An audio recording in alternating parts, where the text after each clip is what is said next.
Good morning. You're watching Market Cafe on ET Now with me, Shreyansi Singh and Kanishka Sarkar. And over the next 1 hour, we'll get you news and updates from within the country as well as across the globe.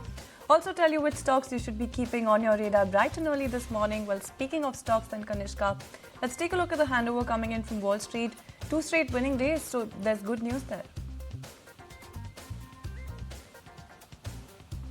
Very good morning, Shreyansi. That's correct. A very positive handover from the US.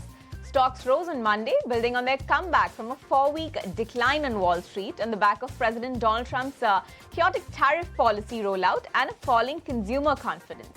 Well, overnight on Wall Street, the S&P 500 gained about 0.6%, the Nasdaq Composite climbed 0.3%, and the Dow also advanced 353 points or 0.8%. In fact, in the past 2 sessions, the Dow has gained over 1,000 points. Well, yesterday's gains were led by Walmart and IBM. The positive sentiment was also because US retail sales data for February came in at 0.3%, excluding autos, and this was pretty much in line with what the street had expected. The yield on 10-year treasuries declined 1 basis point to 4.3%. Going into the week, a sense of wait and watch may also emerge from policymakers in their first assessment of how Donald Trump's trade policies are impacting the economy. While Fed officials expected to hold rates steady on Wednesday, the market will focus on officials' updated economic projections and Chair Jerome Powell's press conference for cues on the path ahead. Well, absolutely. So that's the take coming in as far as Wall Street is concerned. That's what the handover then looks like for Wall Street. Let's also take a very quick look at oil prices then, because you did have a rise coming in as far as oil prices are concerned after US President Donald Trump said that the US would hold OPEC member Iran responsible for any future attack by the Houthis, a militant group in Yemen that has launched missile strikes on commercial shipping in the Red Sea as well as Israel. When you take a look at US crude oil, in terms of the levels, you're looking at an uptick of 0.6%, $67 per barrel is the level that you have for that one, and even global benchmark Brent gained just about 49 cents there, about 0.7% there, about $71 a barrel is the level that you're looking at as far as Brent is concerned. So maintain that $70 per barrel level. But as far as Brent is concerned, 0.7% is the kind of uptick that you have at hand. When you take a look at what else you have happening, you do have the Houthis that began targeting commercial shipping traversing in the Red Sea in late 2023 in support of Hamas. Like I mentioned, that is something that we're keeping an eye on in terms of developments as far as oil is concerned. Now, it's gold that's key to look at because you do have a lot of strength returning as far as gold is concerned on the back of safe haven demand. Other than that, of course, you do have Trump's tariff commentary, a whole host of factors, even because you do have lower interest rates that also bolster the demand for gold as well. And you do have Fed's potential rate cuts that we're keeping an eye on in terms of what gold is doing. You have an uptick of 0.4% there, about hovering close to those $3,000 an ounce levels ahead of that Fed rate decision, and that's going to be the key to watch out for, Kanishka.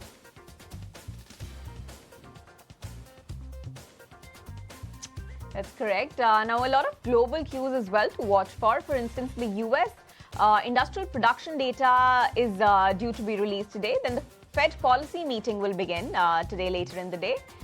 In Japan, industrial production data will also be released, and so will the trade data. In terms of corporate action back home, CG Power board is to consider interim dividend. It's also the last day to buy shares to be eligible for a dividend in PFC. In terms of other events, ECB's governing council member Oli Rehn is to speak today later. Also, Sunita Williams and Butch Wilmore will finally return to Earth today. All right, then that's the latest. But moving on, then those are the headlines that you should be watching out for. But onto the top headlines, Visa, then US President Donald Trump has gone ahead and held OPEC member Iran responsible for any further attack by Yemen's Houthis. Like I mentioned earlier, overnight, of course, US Central Command continued to carry out strikes on the Iran-backed terror group. In fact, the US agency also announced via X that attacks would be continuing. Meanwhile, you do have Iran that has retaliated to US President Donald Trump for making belligerent statements about the Islamic Republic, accusing him of violating the UN Charter in a letter.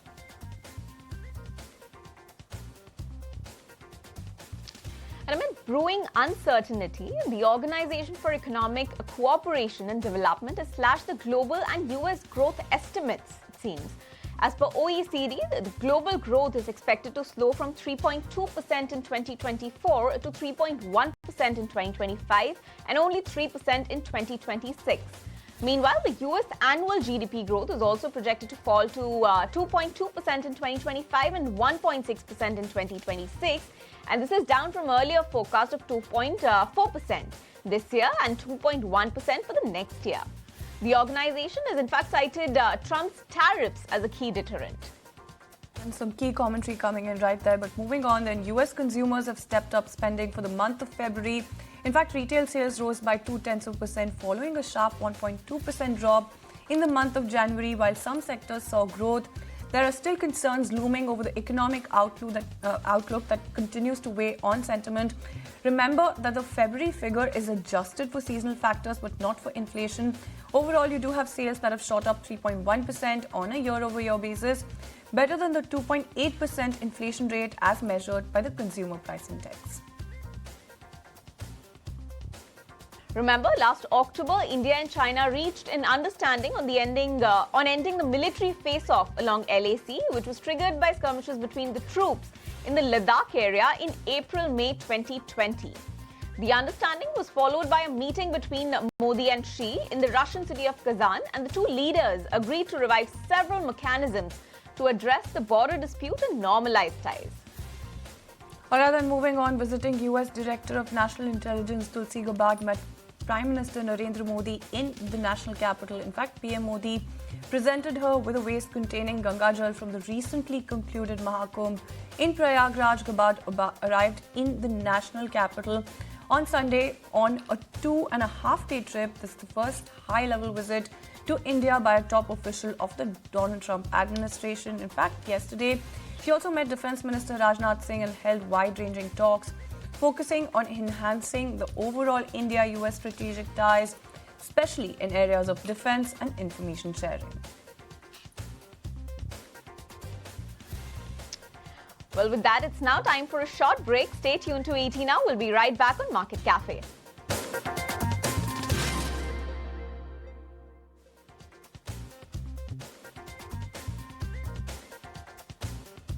Welcome back to ET Now. You're watching Market Cafe with me, Kanishka Sarkar. First up, we have some Asian cues now. Slightly mixed cues from the Asian Pacific market this morning. Well, they mostly were tracking gains on the Wall Street as well. Japan's benchmark Nikkei is trading about 1.5% higher. Over in South Korea, the Kospi index is down about 0.5% after it advanced 0.7% at the open. Meanwhile, in Hong Kong's Hang Seng index is up more than 2%. Meanwhile, back home in India, it seems a flat opening is likely as the GIFT Nifty is down about 0.03% at the 22,735 level. Welcome back. Thank you so much for staying tuned and still watching Market Cafe on ET Now. And let's get you some more news and updates. In fact, let's get you some news on the tax collection front. Then the country's net direct tax collection grew by 13.13% to about 21.27 lakh crore rupees so far this financial year, per the data released by CBDT. In fact, Prakash is joining in with some more details. Prakash, tell us a little more about what the tax collection fine print then looks like. Yeah, it's a positive development on taxation front as the government has released the direct tax collection numbers for FY25 as on March 16. There is a significant growth on all fronts. The data released by the Ministry of Finance clearly shows as of March 16, gross tax collection numbers rose by 16.15%. It stands at rupees 25.86 lakh crore. When it comes to net direct tax collection numbers, which stands at rupees 21.26 lakh crore with a growth of 13.13%. When it comes to advanced tax collection numbers during FY25 as on March 16, advanced tax collection stands as rupees 10.44 lakh crore as compared to 9.11 lakh crore during corresponding period of FY24. So there is a significant growth in direct tax collection numbers as well.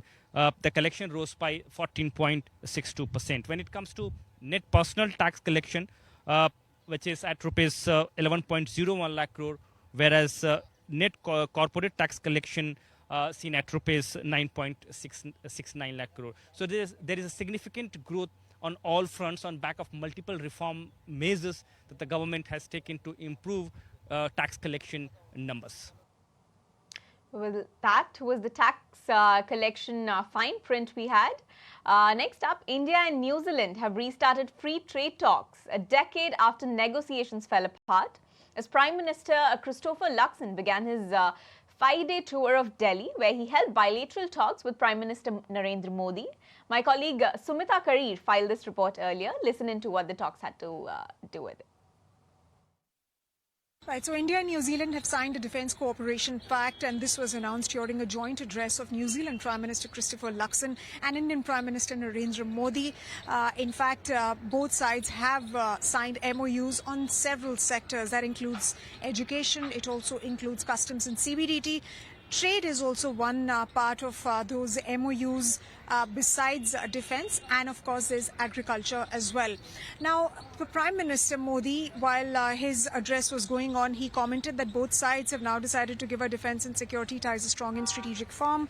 And I quote him further, he said that both countries support a free, open and secure Indo-Pacific, adding that they believe in the policy of development, not expansionism. So this is one of the pillars. Security is one of the pillars that New Zealand and India are seeking, especially in the Indo-Pacific region with growing influence of China.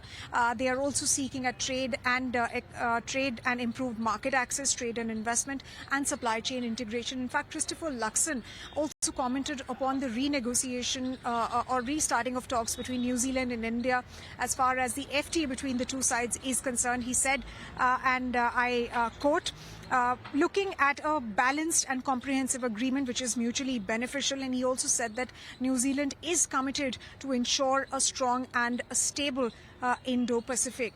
Now, this is quite significant. This FTA that is now beginning, and the talks are restarting on the FTA is quite significant, coming in at a time as it does during global trade disruptions. There could be supply chain disruptions as well on account of Donald Trump's imposition of tariffs and counter tariffs in several countries. So this is quite significant. Now, as far as New Zealand and India's bilateral trade is concerned, according to what Commerce Minister Piyush Goyal stated, and he tweeted that bilateral trade between the two sides has actually increased to surpassed $1 billion during April to January 2025. Now, this FTA has started, or the talks have begun, but one big challenge, according to trade body like GTRI, it states that tariffs or duties is going to be a major concern because India charges more tariffs than what New Zealand does.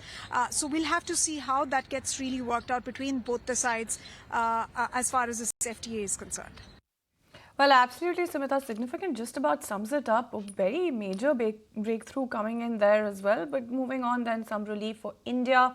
On the trade front, as fears of tariff war loom over global economy, you do have trade data showing some reprieve at this point.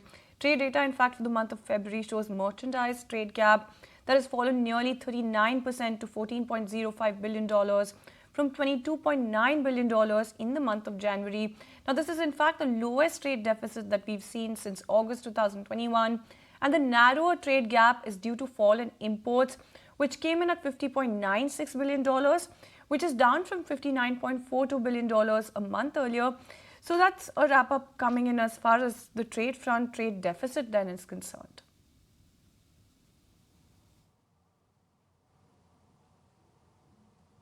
Now, moving on to an exclusive.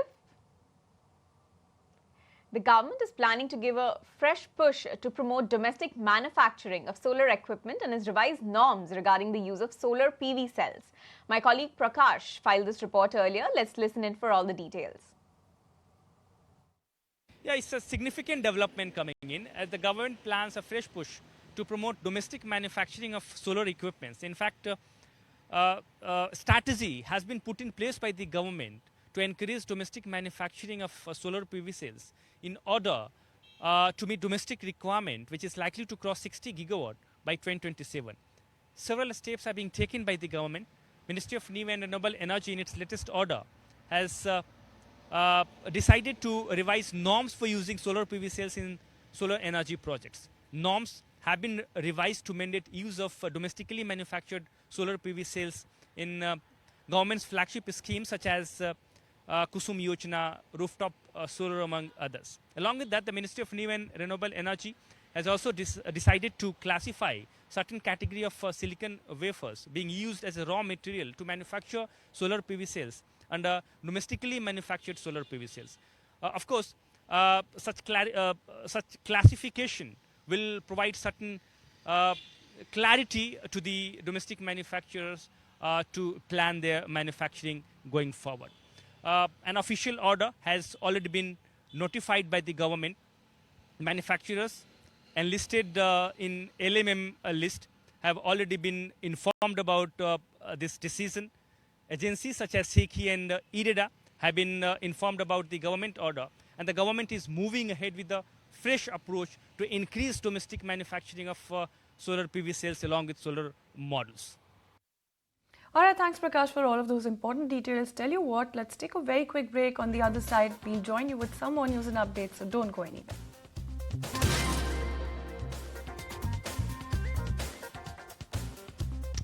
Welcome back to ET Now. You're watching Market Cafe with me, Kanishka Sarkar and Shreyansi. Thanks for staying tuned. Well, while the US market has been rallying for the past two sessions, Ben Powell, the chief of Middle East and APAC investment strategies at the BlackRock Investments Institute, shares his views on markets amid volatility. Listen in. So we are still overweight US equities, but you are right. It's been a topsy-turvy couple of weeks. And I think what we're seeing globally now is something similar to what we've been seeing in India over the last several months, whereby you have a little bit of bad news, and what that leads to is a general de-risking. And so the problem with sell-offs is they can become self-reinforcing to a degree. Stocks start to go down, that makes people nervous, they sell more stocks, and you have ultimately what can be a healthy kind of correction, but obviously on the way from here to there feels super uncomfortable. So I think that's what's happening globally. On growth in the US, actually, we are still reasonably constructive, I would say, and critically, the AI megaforce in particular, which has been so central to earnings strength globally, but particularly in the US over the last couple of years, we still think is very much in place. So an uncomfortable couple of weeks for sure. As people delever and take chips off the table, that may continue. But for us, the US growth outlook is still okay, not great, but okay. And under the hood, some of these structural drivers, in particular AI, we still think are very much in place. So we are still constructive. We're nervous like everyone, but to answer the question, we are still constructive US equities. Interesting. So Ben, that gets me to my next question. What we're seeing right now with the US dollar is a little peculiar, because in a risk-averse world, you actually see dollar being treated as a safe haven, and dollar is actually easing off, and thereby, I guess, the recent outperformance of emerging markets and commodity currencies, which also historically is very unusual. Do you think this is just a tactical and a short-lived move then?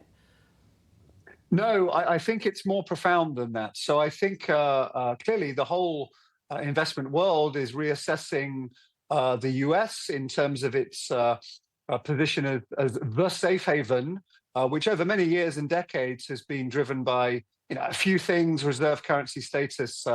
But I think chief amongst them probably is the sense that the institutions are very predictable, very reliable, and kind of very dull in a good way, right? So very kind of, and there's a strong sense that maybe that's no longer the case.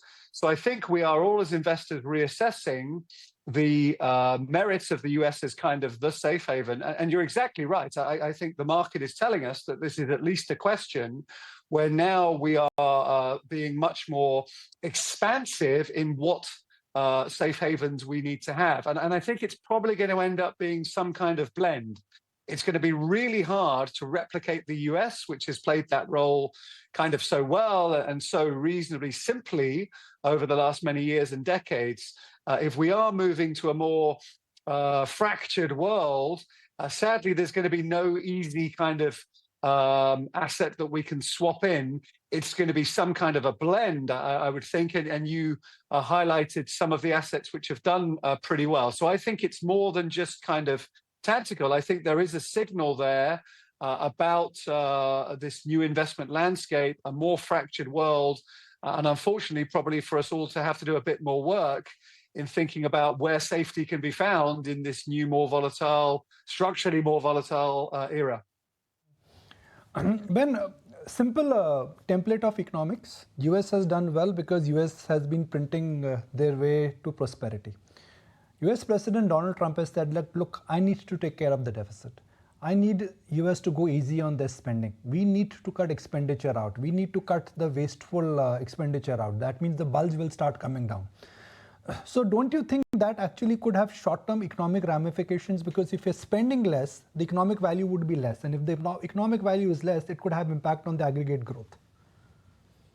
I think that's true. I think that is just true. So we've heard interesting kind of suggestions to redefine basic economics from certain parts of the US administration, specifically excluding the public sector, which would be unorthodox, and for now is not kind of how economists think about life, the world, and the economy.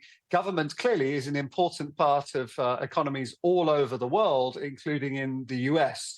And if you have a kind of deliberately induced recession, even if it's quote unquote only in the public sector, meaning government spending, clearly that will have broader ramifications. So the key question, I guess, is how much pain the new administration in the US is willing to take. And the answer is, if we're being open, we don't know. But I think in the last week or two, the market has become anxious that maybe the administration, President Trump to the fore.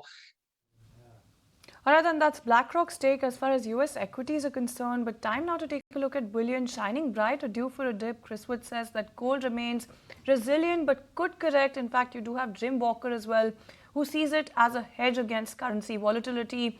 But both global market veterans believe that investors must hold on tight for healthy returns amid economic uncertainty.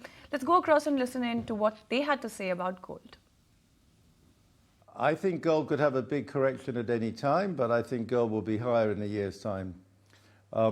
So I think gold is trading remarkably well, and it's almost defying corrections. For core, I would advise people with long positions in gold to continue to hold and just take profits at the margin. Obviously, if you own gold on leverage, you should take some profits, but gold's trading very well. And what's remarkable about gold, it's done so well, and there's been hardly any inflow into gold ETFs in the Western world. So what we were trying to say with the gold long was that, you know, bad behavior has its consequences, and people start to lose faith, especially in the currencies that central banks and governments are printing, paper money.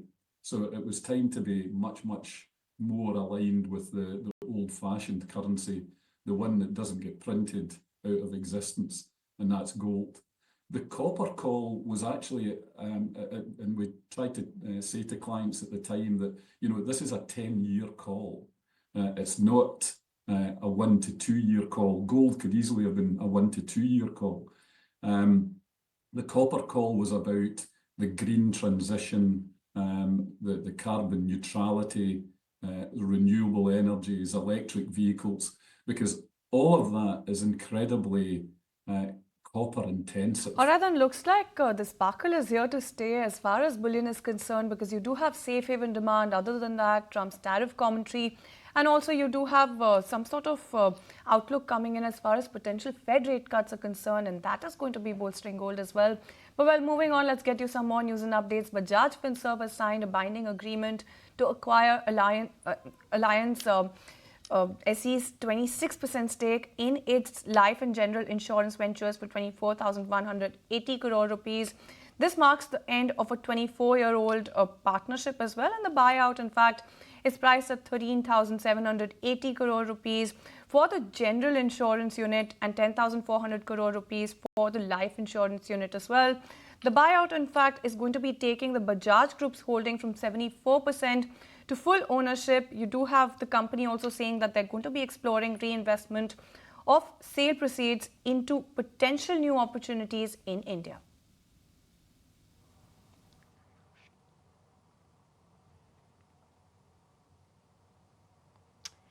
Well, it's now time for a word on Indian financial space from the house of Macquarie. Suresh Ganpati advises investors to steer clear of MFIs. Listen in to find out what's the rationale behind the advice. Is in Jan-Feb numbers showing some kind of a plateauing on a slight declining level. Remember that you will also have the perhaps regulations or self-regulatory organization like MFIN, everybody coming up with an eventual set of capping the number of lenders at 3, right? So that itself will result in a credit squeeze, and you don't know how the environment will react to when there is an actual credit squeeze, because at the end of the day the sector heavily relies on a continuous supply of credit, and if that starts stopping, and if I'm not wrong, at an aggregate level 20-25% of the portfolio of the system is to greater than more than 3 lenders, right? So we have to look at what could be the implication of that, and which can have a much tougher outcome in my opinion, for the MFI space than, for example, what happened when there was a credit squeeze in the unsecured personal loans or credit cards market, right? So clearly, this is not the right time, in my opinion, to do bottom fishing in the MFI space, because the pain can prolong for a longer period of time, in our view. All right, then let's keep it going with some more important commentary. Then time now for the word on the Indian financial space from the House of Macquarie. Suresh Ganpati lists his top banking calls as well. Let's go across and listen in to what he had to say about HDFC Bank and Axis Bank. All the large private sector banks have anywhere between 50 to 60% of the portfolio in retail, right? If you take HDFC, ICICI, Axis, Kotak, all of them definitely have a larger exposure towards retail. So the story is very clearly focused more on the retail banks, and also note that you will see some element of recovery in the unsecured credit growth and overall retail credit growth, because retail credit growth has come down from 18% about 18 months ago, when the RBI obviously came up with the higher risk weights on certain categories, and now it's now down to 12% odd or so. So that is expected to go back to 15 to 16% over the course of next 12 to 18 months. So it's going to be largely driven by retail, and within that, all the top 4 private sector banks are well poised. Within that, if I were to really pick, I think you should go for banks which are a little bit more leveraged to the tighter liquidity conditions. And in that sense, I would prefer at this conjuncture both HDFC Bank and Axis Bank, because if the easier liquidity conditions, because if the liquidity is going to ease, it's going to benefit these 2 banks in terms of the deposit growth and the fact that the LDRs are stretched. All that would work in their favor. And I'm also taking into account valuations, right? So these would be my picks in amongst the bank space. And of course, you should take exposure even to the NBFC space, because the first order impact of a falling rate cycle and an easing liquidity cycle is going to be more felt on the NBFC space compared to the banks. Well, that was Macquarie on the financial space. Next up, we have Manish Santhalia, the Director and Chief Investment Officer at MK Investment Managers. A key question has been which sectors to bet on. He believes that consumption is the next big thing for the Indian markets. Let's listen in to what pockets of the sector he's positive on. The consumption is the big theme, so you could buy into any of the discretionary consumption names, or even the FMCG now, given that rural economy is on the revival path. And that's going to be the next big theme for the markets for FY26 per se, according to me. And you could buy into motorcycles, and of course, there's likely to be revival, let's say 2 to 3 quarters down the line. So that's one. You could look at white goods. You could look at hotel stocks. You could look at airlines. Health insurance. You could look at apparel, retailing. So I would believe that consumption is the next big thing, and obvious names are there. For you to reckon. Energy transition is a good theme till 2030, but valuations have to be in sync. I think, and evacuation and generation have to go hand in hand. Today, the problem is that there are certain PPAs that are not getting signed because of evacuation problems, and the difference between demand for day power versus the demand for night power. There's a mismatch, and all of this is leading to some slowdown, according to me. And maybe it's not visible as yet, but valuation is something really not very comfortable as we stand. So yeah, things will be okay from the next 3-4 years point of view, but not just yet. I think this is a theme which has gone back in the background, and it will bite some time, both on account of time correction as well as price correction. Nifty 50 is broadly going to traverse something like 10 to 12% EPS growth. So from here, 22,000 to expect 24.5 to 25,000 between December 25 and March 26 is certainly not out of place. So from that point of view, a 10 to 12% sort of a Nifty gain is purely doable. And if you add a bit of a stock selection, alpha here and there, 15% on your portfolio is doable even for fiscal 26. I am not in that camp who believe we are going to be in a negative year and everything is very overpriced on tariffs, etc. But keeping everything in mind, this differential tariff is not so much of a problem as far as India is concerned. Differential duties 5-6% on a $150 billion turnover between US and India. You're talking about $7.5-8 billion worth of impact at the worst. Of course, certain sectors, categories would be more impacted, like your agriculture, like your, some automobiles here and there, but that's about it. So double-digit, Nifty growth is even possible for fiscal 26. That's how I would like to believe. I'm not in the camp who believes a negative this year. All right, then moving on, let's keep it going with commentary. Then top global voices remain bullish on India. Chris Wood calls India the best structural story, while you do have Jim Walker also saying that policy stability makes it a standout time to double down. You do have Florian Neto also seeing India's fiscal path as strong, but finding Smith's pricey at the same time. Meanwhile, Vivek Paul also bets big on India's AI pivot. Let's go across and listen in to what the experts had to say. Given India's already corrected a lot, it will fall less. But the key market that will outperform if the US market's going down, well, there'll be the two markets which have got a chance of outperforming in the nearest. Well, they have been outperforming year to date, and they can do so more, I would say, are China and India. So China, I've increased my position in China in the last few months. China bottomed last September at about 8 times earnings. And although China is not booming, the Chinese market can double just on Chinese consumers going from pathologically cautious, which is what they were last year, to moderately cautious. The state of policy generally, so monetary policy, fiscal policy, and exchange rate policy. India looks to, I said this in a report that went out yesterday to our clients, that India looks better to me now than at any time in the last 30 years in terms of policy stability.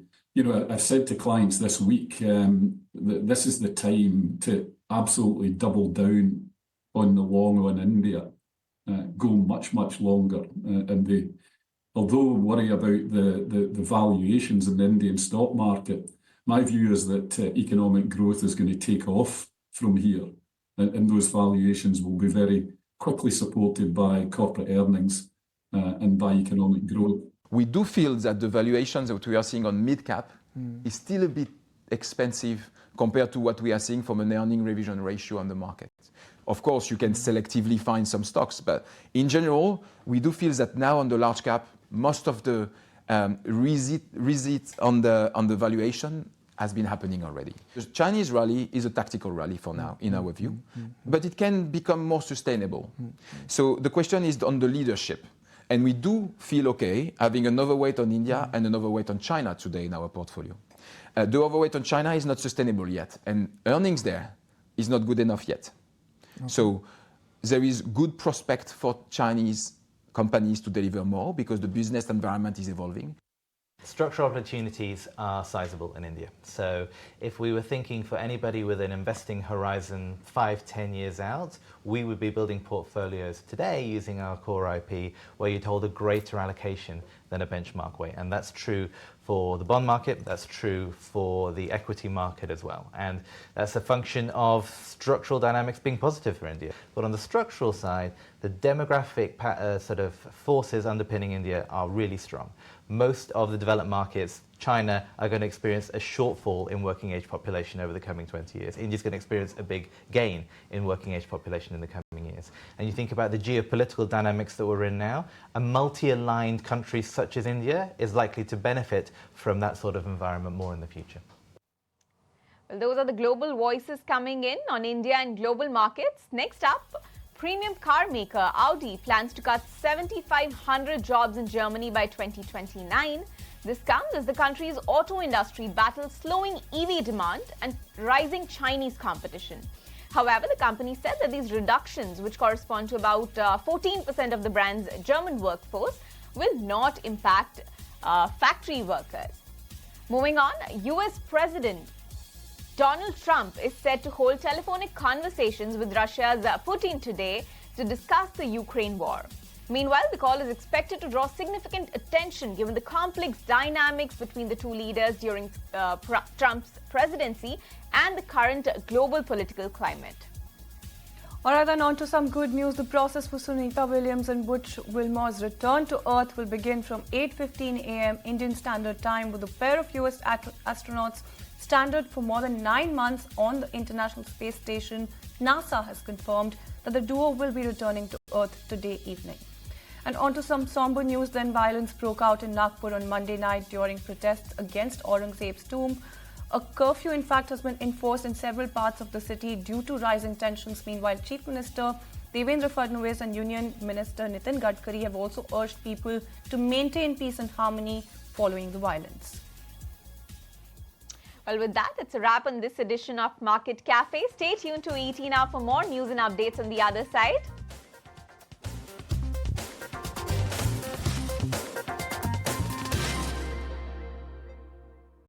If you like this video, then like, share and subscribe to ET Now.